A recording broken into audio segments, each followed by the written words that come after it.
لوگوں کو نہیں پتا، بہت ساروں، ان کا نام ہے علی بن حسین، حضرت علی بن حسین، یہ امام حسین کے صاحبزادے۔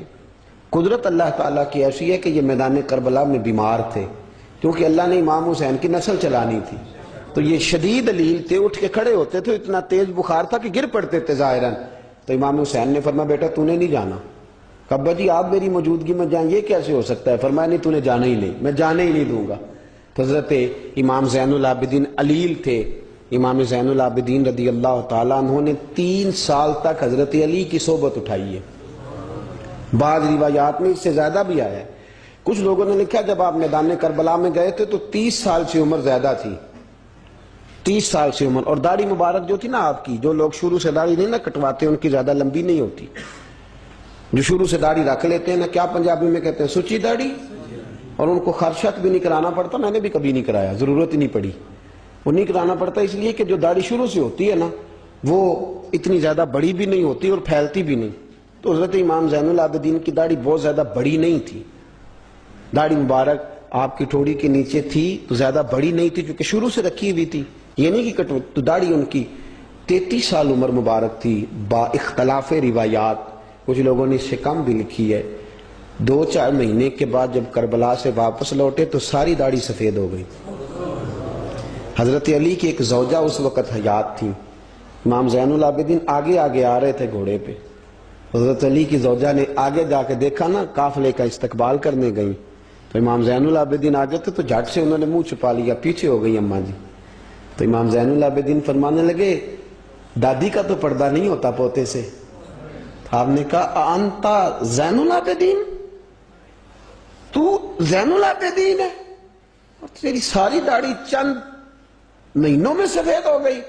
تو امام زین العابدین روئے، فرمانے لگے اماں جو میں نے کربلا میں دیکھا ہے، جو میں کربلا میں دیکھ کے آیا، تو دیکھتی تو یہاں کھڑی نہ ہوتی۔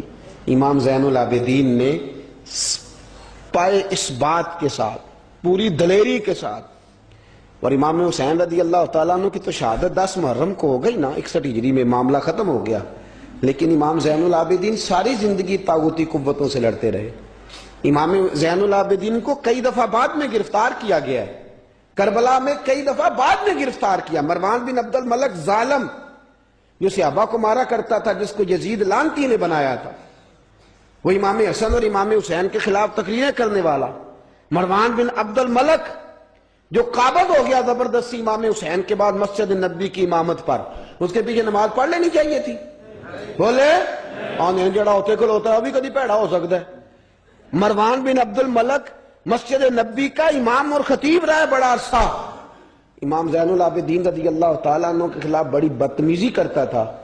امام زہری فرماتے ہیں، تابعی بزرگ ہیں، کہتے ہیں اس نے امام زین العابدین رضی اللہ تعالیٰ عنہ کو گرفتار کرا کے منگایا اپنے دربار میں، تو پورے ہوا کیا، یہ جو طریقت ہے نا ہماری، ایک مسئلہ یہاں سمجھا دوں، یہ جو پیری مریدی ہے، جو بیعت ہے، یہ اسی وقت شروع ہوئی، کیونکہ بادشاہت پہلے جو خلیفہ ہوتے تھے وہ بادشاہ بھی ہوتے تھے، پیر بھی ہوتے تھے، رہنما، سارا کچھ ہی وہ ہوتے تھے، لیکن امام حسن حسین کی شہادت کے بعد جب بادشاہ یزید جیسے لوگوں کے ہاتھ میں گئی نا، تو امام زین العابدین رضی اللہ تعالیٰ عنہ کے گرد جو اللہ اللہ کرنے والے لوگ، دین سیکھنے والے تھے، وہ اکٹھے ہو گئے۔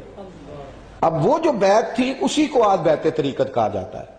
لوگ اس طرف ہو گئے کہ اب وہاں بیعت کا سلسلہ نہیں رہا، یہ وہی بیعت ہے جو امام حسین رضی اللہ تعالیٰ عنہ، حضرت علی، حضرت ابوبکر صدیق، سب لوگ فرمایا کرتے تھے۔ اب لوگ بڑے اکٹھے ہو گئے، لوگ آیا کرتے تھے، حضرت حسن بصری جیسے لوگ، امام زہری جیسے لوگ، حضرت سعید بن مسیب جیسے لوگ۔ امام زین العابدین نے کربلا کے بعد اپنا مکان مدینے سے باہر بنا لیا تھا، نام علی تھا، لیکن عبادت اتنی کرتے تھے کہ لوگوں نے زین العابدین کہنا شروع کر دیا، عبادت کرنے والوں کی زینت زین العابدین کہنا شروع کر دیا۔ بیٹا پاس سو رہا تھا، گھر میں آگ لگی ہوئی تھی، امام زین العابدین نماز پڑھ رہے تھے، اتنی لمبی لمبی ساری رات سارا دن مصلی پہ رہتے، تو بہت سارے لوگ عقیدت مند ہو گئے۔ تو مروان کو خطرہ ہوا کہ کہیں امام زین العابدین میرے خلاف کوئی محاذ نہ بنا لے، اس نے ایسے ہی الزام لگا کہ امام زین العابدین کو گرفتار کر کے جیل میں ڈال دیا بلا وجہ۔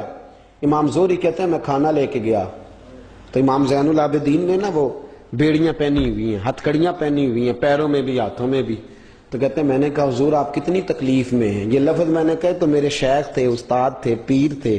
میں رو پڑا. میں نے کہا حضور آپ کتنی تکلیف میں ہیں؟ تو کہنے لگے زوری میرا امتحان ہے، مجھے امتحان دینے دے. میرا رب میری آزمائش کر رہا ہے تو مجھے کرنے دے، تجھے کیا، تو کیوں روتا ہے؟ تو کہا حضور آپ اتنی تکلیف میں ہیں. فرماتے انہوں نے اللہ اکبر کہہ کے دونوں طرف سے زنجیروں کو پکڑا. جب اللہ اکبر کہا تو دونوں طرف کی زنجیریں اتار کے امام زین العابدین نے نیچے رکھ دی. فرمانے لگے میں تو ایک دفعہ اللہ کا نام لوں تو اللہ ساری زنجیریں توڑ دیتا ہے. میں پابند نہیں ہوں، میں پابند نہیں ہوں ان لوگوں کا، میں تو اللہ کی رضا پہ راضی ہوں. امام زین العابدین رضی اللہ تعالیٰ عنہ نے ساری زندگی پرہیزگاری، محبت، پیار، خلوص، وفا اور لوگوں کو دین سکھایا. ساری زندگی اللہ اللہ کا درس دیا. پوری دنیا سے لوگ امام زین العابدین کے پاس آتے. کیا لفظ ادا کر رہا ہوں؟ میں نے پورا مدینہ نہیں کہا، میں نے کہا پوری حکومت نہیں تھی آپ کے پاس.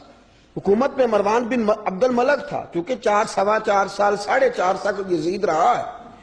امام حسین کی شہادت کے بعد صحابہ سارے، اہل بیت نبوت سارے، جتنے بھی حضرات ہوتے تھے پوری دنیا سے جو اہل عقیدت تھے وہ امام زین العابدین کے آستانے پہ حاضری دیتے تھے.